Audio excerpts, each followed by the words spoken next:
Les Américains ont piégé et humilié les Européens d'une manière violente, mais tellement intelligente. Et tu vas découvrir dans cette vidéo. Numéro 1. La technique machiavélique employée par les Américains pour piéger et humilier les dirigeants européens. Numéro 2. Comment te protéger de cette technique psychologique qui vise à détruire ta vie. Numéro 3. Comment appliquer cette technique dans ta propre vie afin de te faire respecter par les personnes dominantes.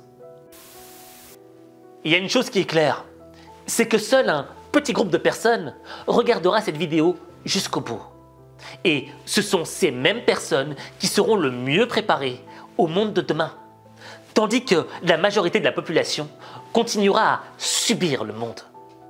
Donc, si tu fais partie de ce petit groupe de rebelles intelligents et que tu es prêt à devenir une personne importante, regarde ça. Le problème, c'est que on nous cache des choses. On nous cache des choses, pourquoi? Pour qu'on ne comprenne pas ce qu'est le monde. Tu vois, ici, j'ai mis en évidence Tupac. Pourquoi est-ce que j'ai mis ce rappeur des années 90 en évidence? Parce que je pense que dans la vie, il existe différents mondes. Et ce gars-là, il avait compris le monde de l'industrie du rap. Il en avait compris les mécanismes. C'est la raison pour laquelle il a eu un succès fulgurant. Et il y a un monde qu'on nous cache. Le monde de la géopolitique, de la géostratégie. Pourquoi? Parce que si on parvient à comprendre les mécanismes de ce monde, on en sortira beaucoup plus puissant. Raison pour laquelle, aujourd'hui, je t'emmène dans ce voyage du monde de la géopolitique et de la géostratégie. Et on va commencer avec cet événement qui s'est déroulé en septembre 2022. Je ne sais pas si tu te souviens, mais les Européens avaient commencé à s'inquiéter. Ils voyaient des bulles de gaz sortir de la mer Baltique. Les gens ne comprenaient pas ce que c'était. Et les médias ont commencé avec ce genre d'informations. Tous les regards sont tournés vers la mer Baltique. Il devient de plus en plus clair pour l'Europe que les fuites dans les gazoducs Nord Stream 1 et Nord Stream 2 sont dues à un acte de sabotage.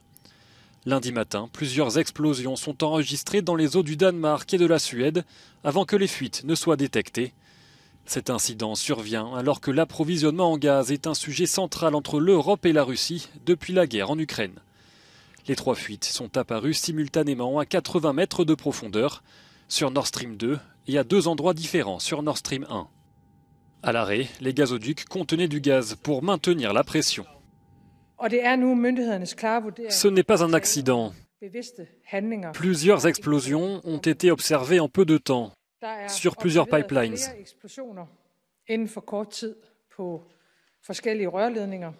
Nous avons nos propres informations, mais nous avons également reçu des informations du Danemark. Et la conclusion de celle-ci est qu'il s'agit d'un acte délibéré. C'est probablement un sabotage. Alors que Bruxelles dénonce un sabotage inacceptable, tous les soupçons se dirigent vers la Russie, qui dément être à l'origine de ces fuites.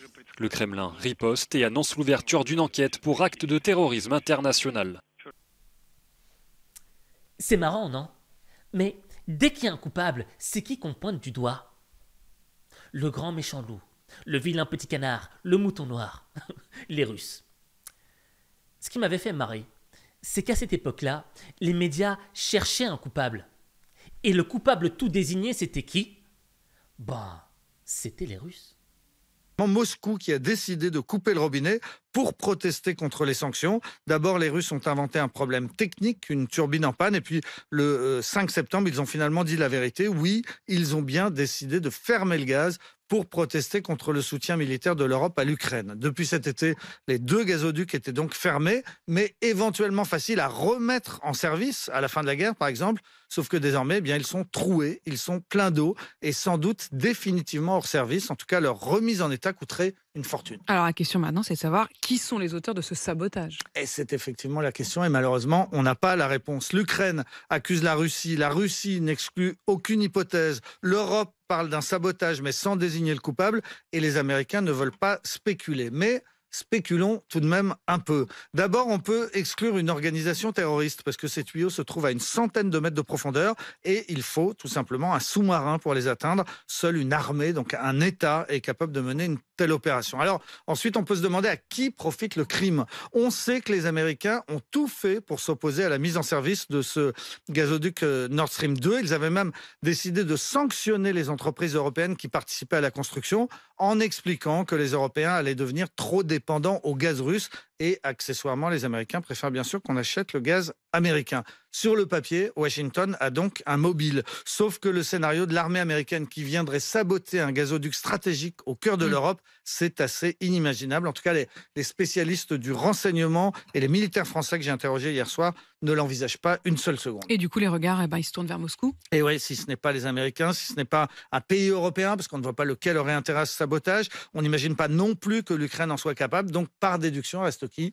Il reste effectivement les Russes, dont les sous-marins sont très présents dans la zone 365 jours par an. Si c'était le cas, ce serait le signe d'une fuite en avant, de la volonté de définitivement priver l'Europe de gaz, en espérant que l'Europe grelotte et que les opinions publiques européennes se retournent contre les sanctions, sauf qu'on ne comprend pas très bien l'intérêt des Russes de détruire leurs propres installations, puisque c'est à Gazprom qu'appartiennent ces gazoducs et que les Russes ont dépensé des fortunes pour les construire. Reste donc le mystère reste donc entier à cette heure. Honnêtement, les Russes étaient les coupables idéaux. Mais moi, il y avait un truc qui me grattait, qui me chagrinait. C'est que les Russes avaient investi plus de 9 milliards de dollars dans ce pipeline.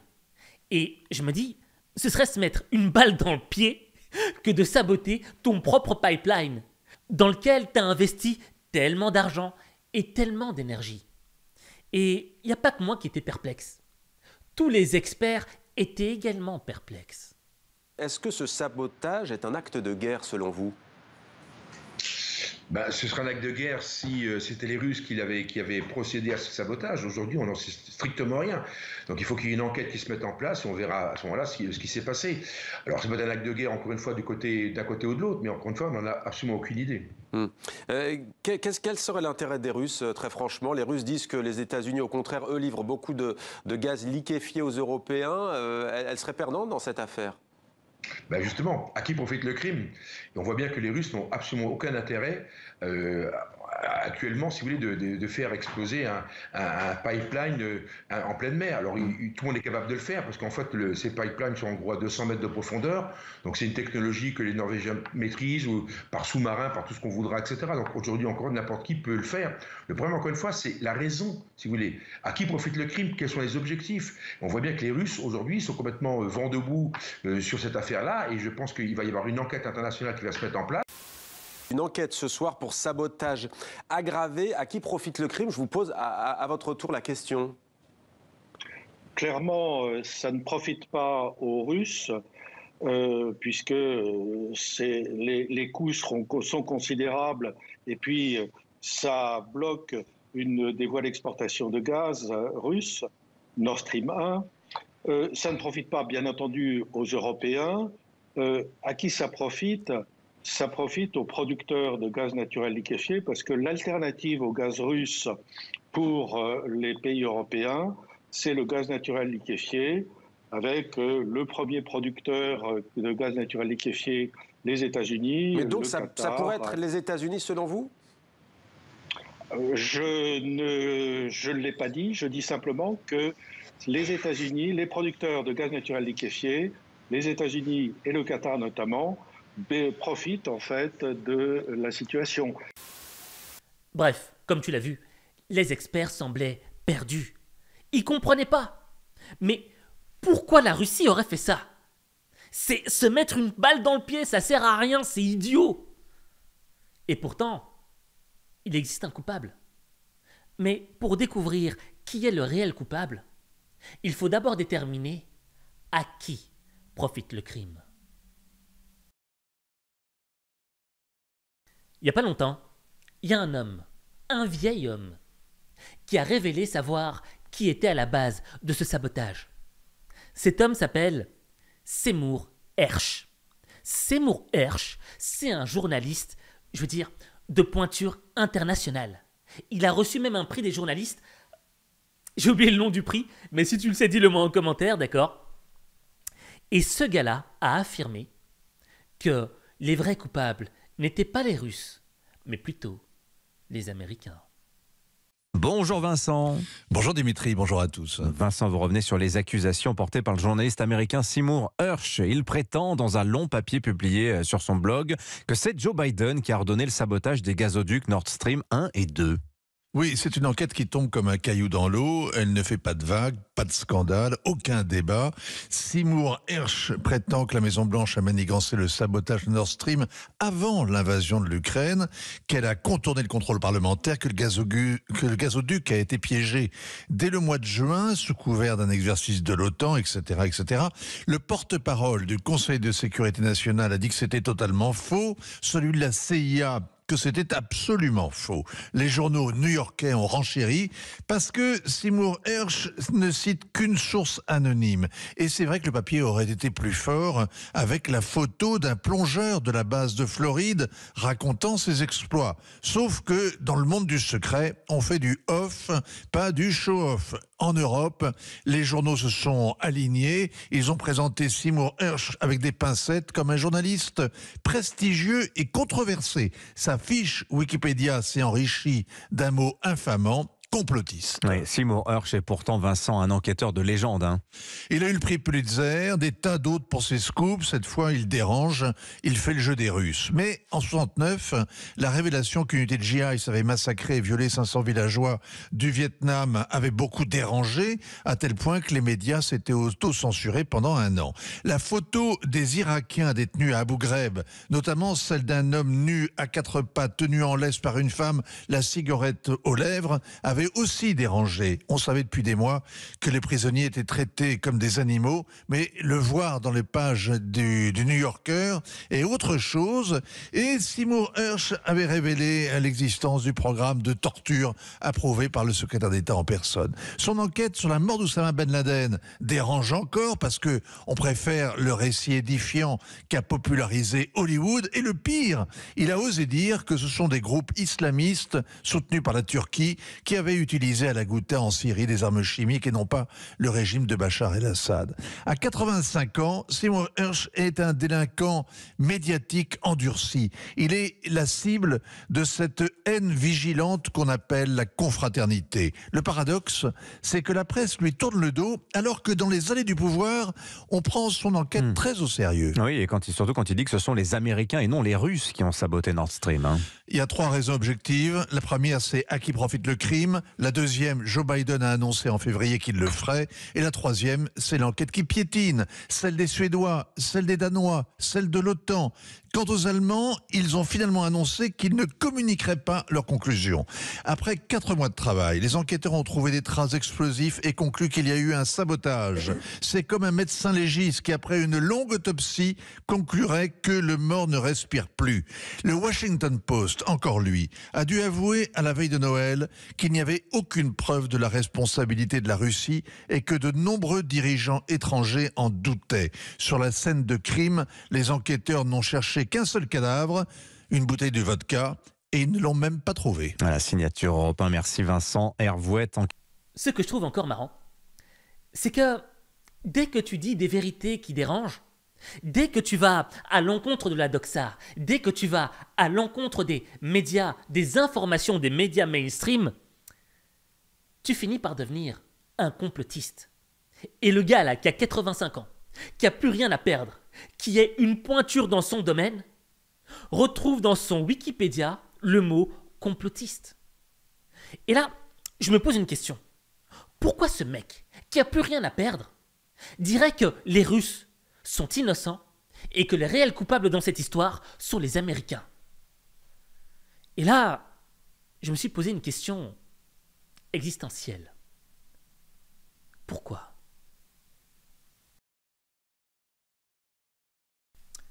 Pourquoi? Pourquoi, c'est la question qui permet de dévoiler la vérité. Tout commence avec un pourquoi. Et notre pourquoi commence aujourd'hui avec l'Allemagne, les Allemands. Pourquoi? Tout d'abord, parce que ce gazoduc reliait la Russie à l'Allemagne. Et ensuite, faut que tu saches un truc. Les Allemands, ils ont un petit jeu stratégique assez machiavélique. Qu'est-ce que je veux dire par là? Ces Allemands ont un objectif. L'objectif des Allemands, c'est quoi? C'est de devenir les rois de l'Europe. Et pour devenir les rois de l'Europe, ils ont une stratégie. Une stratégie qui se base sur 3 axes. Et cette stratégie, moi, je l'appelle la stratégie Twister. Est-ce que tu connais le jeu Twister? Le jeu Twister, c'était un jeu auquel on jouait quand on était petit. L'idée, c'était quoi? Tu avais une flèche qui indiquait un bouton, enfin une couleur et un pied ou une main, et tu devais mettre soit ta main sur le rouge, ou ton pied sur le bleu, ou des trucs comme ça. Tu vois ce que je veux dire? Bref, c'était un jeu super marrant. Et les Allemands, ils ont utilisé cette stratégie. C'est-à-dire qu'ils mettent leurs mains et leurs pieds sur quoi? Non pas sur des couleurs, mais sur des pays. Sur des pays, pourquoi? Pour pouvoir s'élever et devenir un puissant du monde. Je m'explique. D'abord, ils mettent leur main droite sur le jaune. C'est-à-dire, en mettant leur main droite sur le jaune, ils s'associent avec la Chine pour développer leur axe économique. Visite du chancelier allemand Olaf Scholz, la première à Pékin d'un dirigeant de l'Union européenne depuis le début de la pandémie. Il est accompagné d'une dizaine de chefs d'entreprise, dont le géant de la chimie BASF, Siemens ou encore Volkswagen, qui réalisent jusqu'à 40% de leur chiffre d'affaires en Chine. La Chine reste le premier partenaire commercial de l'Allemagne depuis 6 ans. Néanmoins, face aux critiques en Allemagne et en Europe, Olaf Scholz a prévenu: si la Chine change sa politique internationale, nous devrons changer nos rapports avec elle. On retrouve Lou Kissiela, notre correspondante à Shanghai. Cette visite du chancelier allemand Olaf Scholz a-t-elle été mise en valeur par les autorités chinoises ? Absolument, parce que pour Xi Jinping, cette venue d'Olaf Scholz est un succès politique, une validation juste après l'obtention de son 3e mandat à la tête du Parti communiste chinois. C'est aussi une manière de montrer que malgré les tensions croissantes avec les États-Unis, la Chine n'est pas isolée, elle parle avec un dirigeant du G7 et au moins avec l'Allemagne, pas de découplage en vue. Ça, c'est particulièrement souligné par les médias d'État. Il rappelle à l'envi que le premier partenaire commercial de Berlin, c'est la Chine. Et d'ailleurs, cette visite d'État avait des allures de voyage d'affaires. Donc tu vois, lorsque je te parlais des 3 axes, le premier axe, c'est lequel? C'est l'axe économique. D'accord? Mais pour devenir une grande puissance économique, tu as besoin d'un domaine spécifique. Or, les Allemands, ils sont spécialisés dans quoi? Dans le domaine industriel. Mais ce domaine industriel nécessite quoi? De l'énergie. Donc, ils mettent leur main gauche sur le verre. Et le verre, c'est quoi? C'est s'associer avec la Russie pour faire venir des tonnes de gaz. Les derniers tuyaux enfin assemblés. Le gazoduc Nord Stream 2 du géant russe Gazprom peut désormais entrer en service. Après plus de 3 ans de travaux, de batailles géopolitiques et économiques. La nouvelle a des airs de victoire pour la Russie, qui a réagi dès jeudi, avant même l'annonce officielle. Nous espérons que les millions de consommateurs européens pourront recevoir le gaz russe dans un futur proche, via la route la plus courte, la plus économique et écologique. Nord Stream 2, c'est le jumeau du gazoduc Nord Stream 1, opérationnel, lui, depuis 2012. Ensemble, les 2 tuyaux permettront de faire transiter près d'1 tiers de la consommation de gaz de l'Union européenne. Grâce à un tube de plus de 1200 km sous la mer Baltique, Nord Stream 2 relie la Russie à l'Allemagne. Bon, d'abord il y a l'axe économique avec la Chine. Ensuite il y a l'axe énergétique avec les Russes.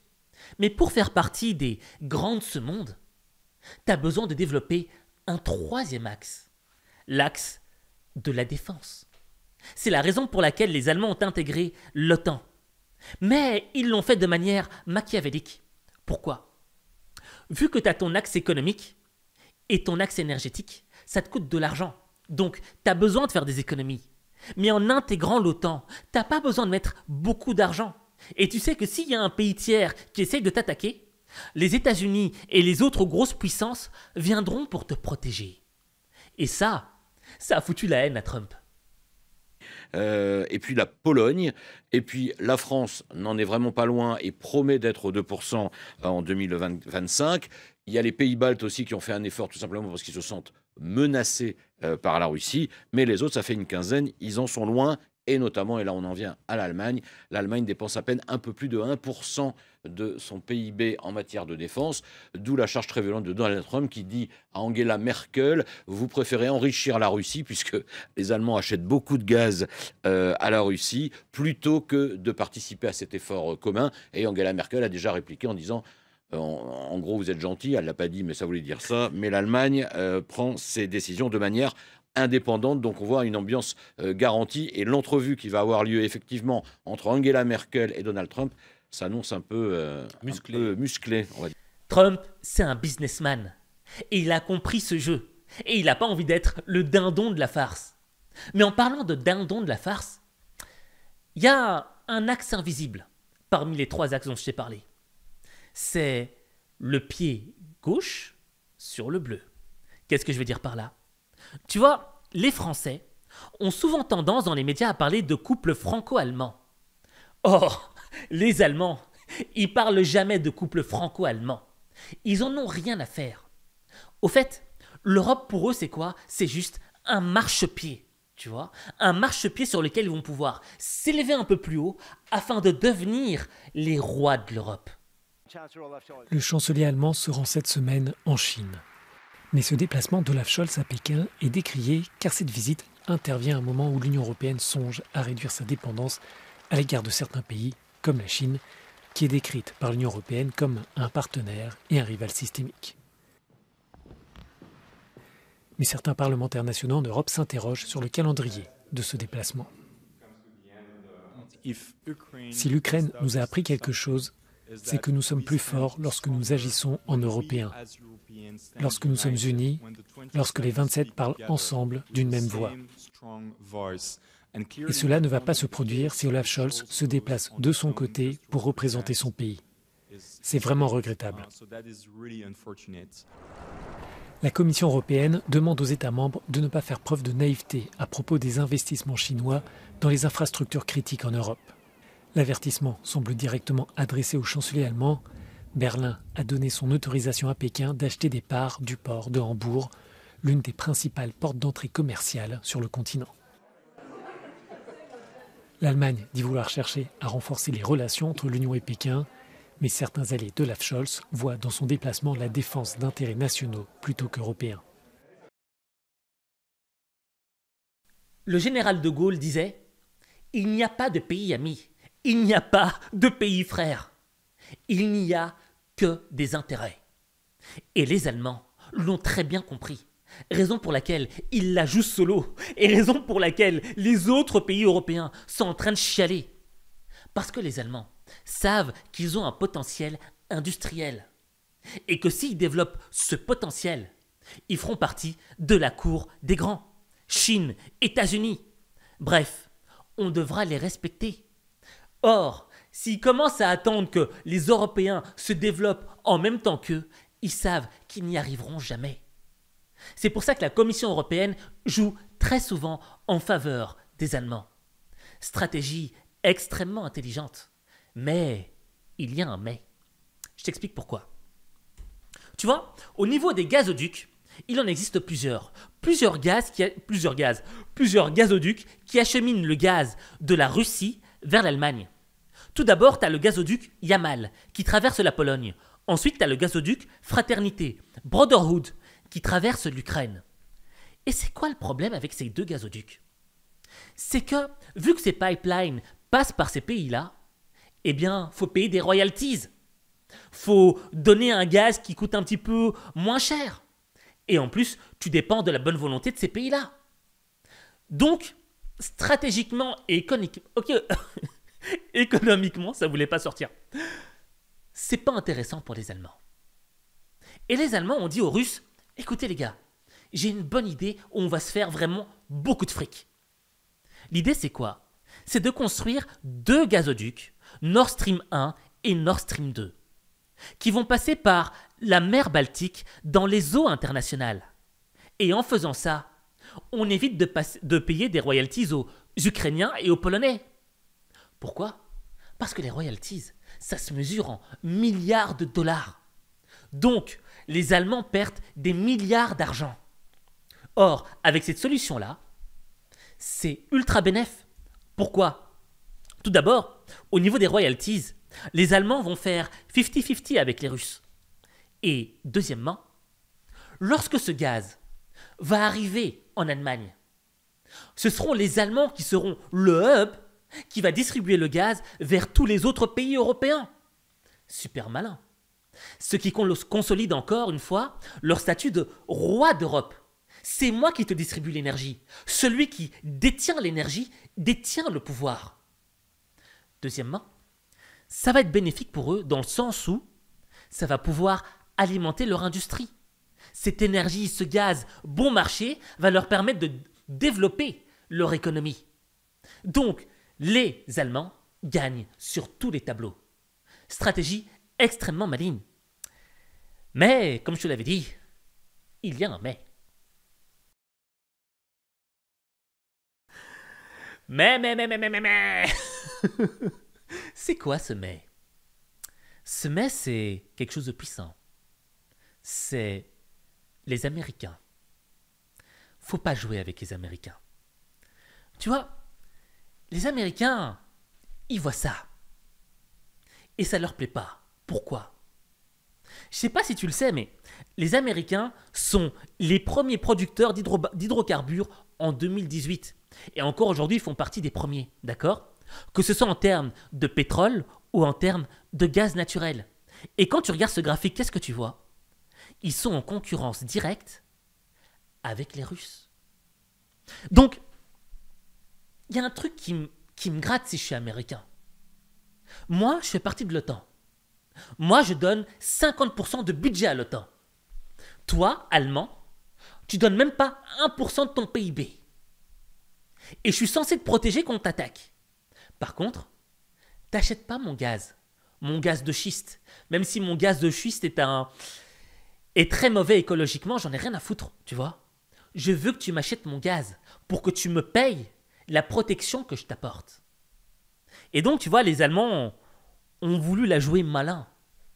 Mais ils n'ont pas pris conscience que les Américains, ils voyaient clair dans leur jeu. Et les Américains ont décidé de se la jouer en mode parrain. Tu sais, dans ce film Le Parrain, à un moment, ils envoient un message à un gars. À un gars pour lui dire « Calme-toi, reste à ta place. N'oublie pas que c'est nous les boss. » Et ce message était vraiment horrible. Le message, c'était quoi? C'est que le gars s'est réveillé dans son lit avec une tête de cheval. Le gars voit la tête de cheval, il pète un câble, il est en mode flip. Il est pas bien, tu vois. Ce qui se comprend. Et ce que je pense, c'est que sur ce coup-là, les Américains ont voulu passer un message aux Allemands. Et j'en ai pour preuve cette vidéo de Joe Biden. If Russia invades, that means tanks or troops crossing the border of Ukraine again. Then there will be no longer a Nord Stream 2. We will bring an end to it. How will you do that exactly, since the project and control of the project is within Germany's control? We will, I promise you, we'll be able to do it. Tu vois là, Joe, Uncle Joe, comme le disait Donald Trump, il parle sur un ton extrêmement calme et menaçant. Si j'étais un Allemand, franchement, j'aurais peur, je flipperais. Et tu vois, ça corrobore la thèse de Seymour Hersh, que ce sont les Américains qui ont commis ce sabotage. Pourquoi? Parce que ça n'allait absolument pas dans leurs propres intérêts. Et Joe Biden avait prévenu les Allemands. Il n'y aura pas de Nord Stream 2. Et ce qui m'a marqué, c'est quoi? C'est que les Américains sont encore plus malins que les Allemands. Pourquoi? Tu vois là, il y a un nouveau gazoduc. Un nouveau gazoduc qui achemine le gaz en Europe. Puisque, on est d'accord, Nord Stream ne fonctionne plus. Nord Stream doit être réparé. D'accord? Donc, il y a un nouveau gazoduc qui passe par la Norvège. Et ce gazoduc amène le gaz de la Norvège vers la Pologne. C'est assez bizarre tout ça. Pourquoi? Parce que, selon les informations de Seymour Hersh, les Norvégiens ont aidé les Américains dans le sabotage du gazoduc Nord Stream. Et dans le fond, ça va à leur avantage. Puisque c'est leur propre gaz qui va vers l'Allemagne, vers l'Europe. Ensuite, on sait très bien que les Polonais sont devenus les premiers alliés des Américains depuis que les Britanniques ont quitté l'Union européenne. Donc tu vois, là les Américains ont fait passer un message aux Allemands. Je suis le roi de l'Europe, pas toi l'Allemand. Ensuite, je fais ce que je veux. Tu vois, je t'éclate ton gazoduc qui t'a coûté 10 milliards de dollars. Qu'est-ce que tu vas faire? C'est moi qui gagne le rapport de force. C'est moi qui ai l'armée la plus puissante du monde. Et troisième point, c'est moi qui me ramasse tous les bénéfices. Donc, pour moi, c'est CQFD, quoi. Pour moi, la théorie de Seymour Hersh marche. Et maintenant qu'on a compris la technique humiliante des Américains contre les dirigeants européens, parce que cette technique-là, c'est un rappel. Parce que les Allemands ont fait une enquête, mais ils n'ont pas publié le rapport de l'enquête. Parce que le rapport de l'enquête, il dit quoi? Si le rapport de l'enquête disait que c'était les Russes, ils l'auraient publié. Mais vu que ce n'est pas les Russes, ils n'osent pas le publier. Et ça, c'est un message que les Américains rappellent aux Européens. Les gars, vous pouvez vous agiter comme vous le voulez. Mais le premier gaz que vous allez acheter, c'est le nôtre, le gaz liquéfié. Et au fait, les Américains sont super malins. Ils passent par la Norvège, tu vois. Mais pour que la Norvège achemine son gaz jusqu'en Europe, faut d'abord travailler techniquement. Et ça prend du temps. D'accord? Donc, pendant ce temps-là, les Américains peuvent envoyer leur gaz naturel liquéfié par bateau. C'est beaucoup plus simple. Et donc, à partir de cette technique, tu vois, d'humiliation, cette technique qui piège ton interlocuteur, on va en retirer les éléments puissants qui vont nous permettre d'améliorer notre vie.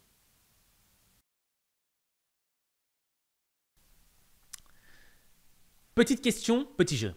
Est-ce que tu reconnais ce gars-là, de dos? 1, 2, 3, fini. Ce gars-là, c'est qui? C'est Mike Tyson. Un boxeur de malade.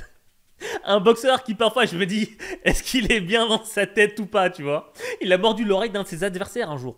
Bref, c'est pas ça qui compte. Mike Tyson, c'est un mec dominant. C'est un mec avec qui, physiquement, toi et moi, enfin peut-être toi, hein, mais moi, en tout cas, je peux pas lutter. Je sais qu'il est plus fort que moi, donc je sais que je vais pas jouer contre Mike Tyson. Et ce qui m'avait marqué, c'est qu'un jour, il était invité sur un plateau au Canada. Et il avait commencé à clasher le journaliste qui était en face de lui. En gros, je t'explique. Le gars est en train de lui rappeler son passé de prisonnier, et il a été prisonnier pour viol.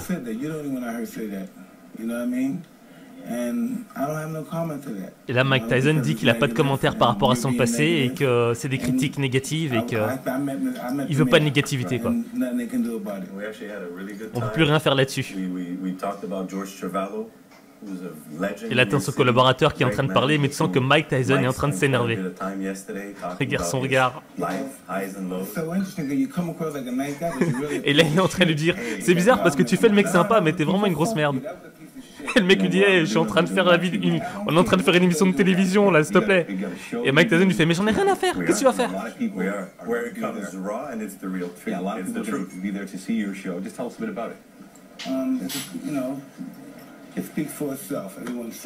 Tu sens que là vraiment Mike Tyson est de plus en plus énervé, quoi.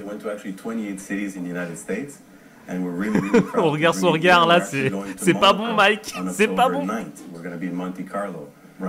Is it nerve-wracking for you to do something like this, or is it more nervous for you to box? How does it compare? I don't know. It's more nerve-wracking. Et là, c'est encore de petites merdes. Il dit t'es une merde, quoi. Et là, le mec arrête. Et là, il insulte méchamment à la fin. Ce qui est marrant dans cet extrait, et ce qui est aussi humiliant, c'est quoi? C'est que le journaliste, tu vois, il sait pas quoi faire. Pourquoi? Parce qu'il sait qu'il est dominé par quelqu'un qui est dominant. Quelqu'un qui pourrait se lever, lui mettre une droite et le mettre KO. Il peut rien faire. Et là, il fait « Ouais, Mike, vas-y, désolé, mec, mais on est dans une émission de télévision, etc. » Et Mike lui répond « Mais qu'est-ce que tu vas faire ?» Et il commence à l'insulter comme une merde, devant toute la planète. Franchement, c'est humiliant. Et l'idée, c'est quoi? C'est comment est-ce que tu peux faire pour te retirer de ce genre de situation? Selon moi, le premier élément, c'est quoi? C'est de ne pas vouloir dépasser le maître. Qu'est-ce que je veux dire par là? Je ne veux pas dire deviens un soumis, deviens un dominé. Non. Au fait, dans l'extrait qu'on a vu là, le mec est devenu dominé. Il s'est fait dominer. Pourquoi? Parce qu'il a voulu se la jouer un petit peu fort. Il a voulu montrer sa force, qu'il était malin. Et il avait un petit peu mal parlé à Mike Tyson. Et Mike, il l'a remis à sa place. Au fait, le maître ne veut pas voir un élève le dépasser. Et Mike Tyson, tu vois, il sait qu'il est fort. Et ne joue pas le malin avec lui parce qu'il est plus malin que toi.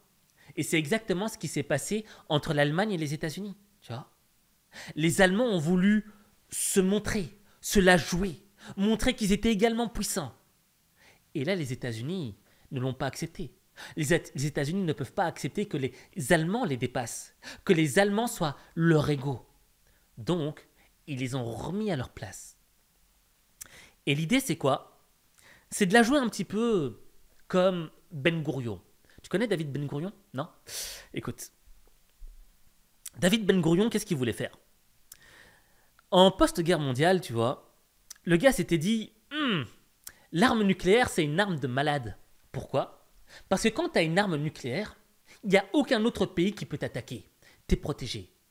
Et donc, David Ben Gourion, qui était le président israélien, avait été chez De Gaulle et il lui avait parlé de son idée de bombe nucléaire.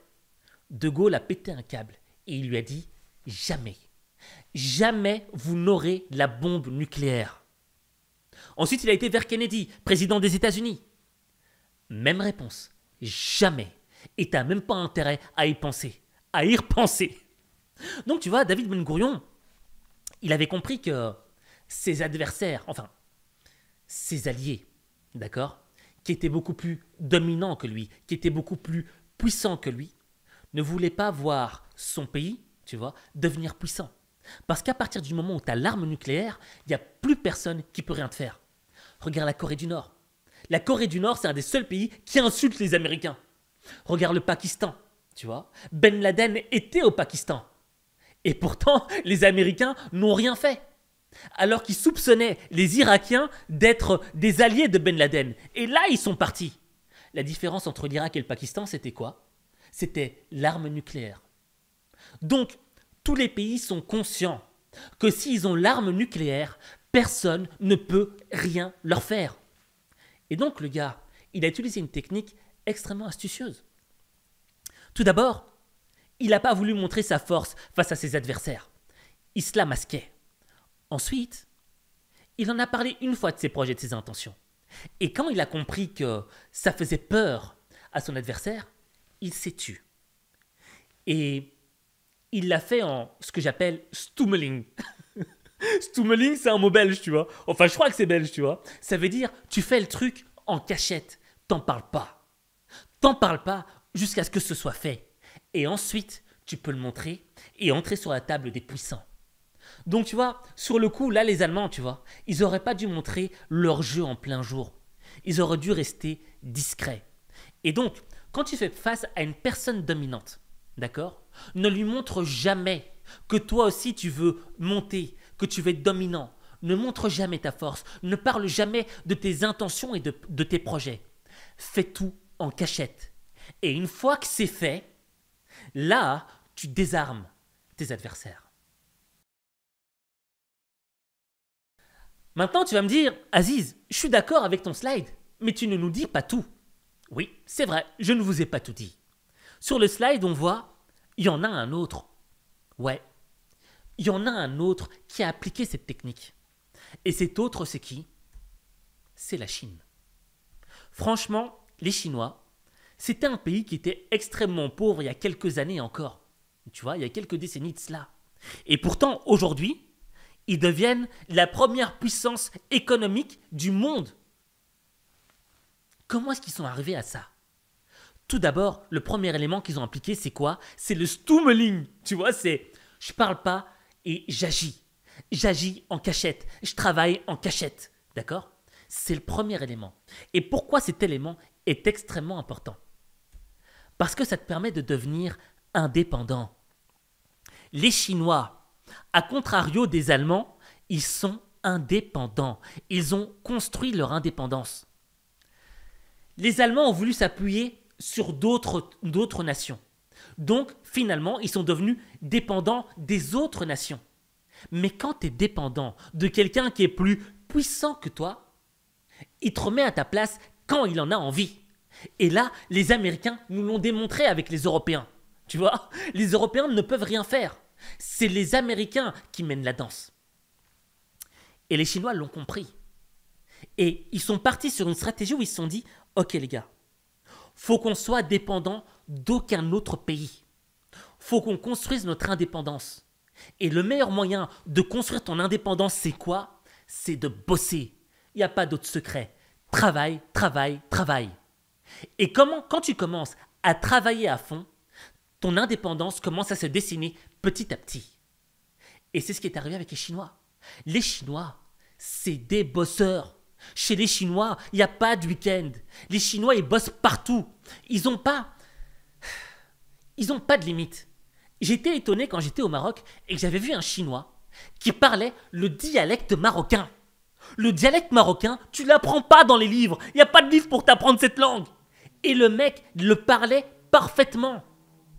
Parce que les Chinois ont la mentale du travail.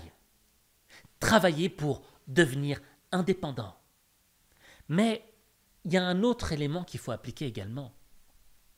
C'est créer la dépendance. Créer la dépendance chez les autres. Regarde ça, c'est une image d'usine. Or, aujourd'hui, l'usine du monde, c'est quoi? C'est où? Bah, c'est la Chine, tu vois. Enfin, c'est plus vraiment que la Chine, tu vois. Ça devient l'Asie, tu vois. L'Asie devient l'usine du monde. Mais la première usine du monde, à un certain moment, c'était la Chine. Et donc, tous les autres pays étaient dépendants de la Chine. La Chine a créé une dépendance. Donc, première stratégie, je crée mon indépendance. Deuxième stratégie, je crée la dépendance chez l'autre, chez l'adversaire.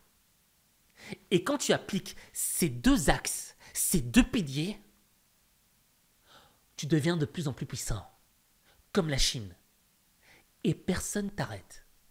Et un jour, tu deviens tellement puissant que même le dominant ne peut plus jouer avec toi. J'ai été étonné quand j'avais vu des dirigeants chinois insulter des Américains face à face. Qui peut faire ça? Pas grand monde. Je paierais 10 millions de dollars pour voir un dirigeant européen insulter des Américains face à face. Je me souviens, Donald Trump, avant d'arriver en Europe, sur ses tweets, il insultait les Européens. Parce qu'il savait qu'il avait la puissance, parce qu'il savait que c'était lui le dominant. Et les Chinois l'avaient compris depuis bien longtemps. On doit créer notre indépendance et créer la dépendance. Donc, toi, dans ta vie, qu'est-ce que tu dois appliquer? Tu dois créer ta propre indépendance. Ta dépendance, ton indépendance, pas dépendance, ton indépendance, tu vas la créer à travers le travail. Ensuite, lorsque tu es dans un environnement où il y a beaucoup de personnes dominantes qui gravitent autour de toi, il faut que tu crées la dépendance. Il faut que tu fasses en sorte que ces gens-là soient dépendants de toi. Et quand tu appliqueras ces deux éléments-là, personne ne t'arrêtera. Et tu changeras ta vie. Mais ta vie, il n'y a que toi qui peux la transformer. Il n'y a que toi. Bon, je sais pas si c'était une vidéo ou une masterclass, d'accord? C'était super long, mais extrêmement intéressant si tu as été jusqu'au bout. Et je tiens à te féliciter si tu as été jusqu'au bout. Parce que, je te le dis déjà, il n'y a pas beaucoup de personnes qui vont aller jusqu'au bout. Il n'y aura que 5% des gens qui vont cliquer sur cette vidéo qui auront été jusqu'au bout. Donc, je suis fier de toi. Maintenant, j'ai une question à te poser. J'aimerais savoir à toi, quel est ton avis à propos de cette situation géostratégique. Est-ce que tu penses que ce sont les États-Unis qui ont saboté ce gazoduc Nord Stream? Ou est-ce que tu penses que ce sont les Russes? Ou est-ce que tu penses que c'est une autre entité? Dis-moi ce que tu en penses en commentaire. Et si tu as d'autres commentaires à me faire, d'autres choses à nous apprendre, mets-les en commentaire. Je serais très heureux encore de enrichir mon cerveau grâce à toi. Sur ce, on se retrouve pour une prochaine vidéo. Tu veux augmenter ta confiance en toi? Tu veux programmer ton cerveau pour réussir? Tu veux être motivé au quotidien? Alors, rejoins-moi dans le club des lions au mental d'acier, le Lions Club. Inscris-toi gratuitement.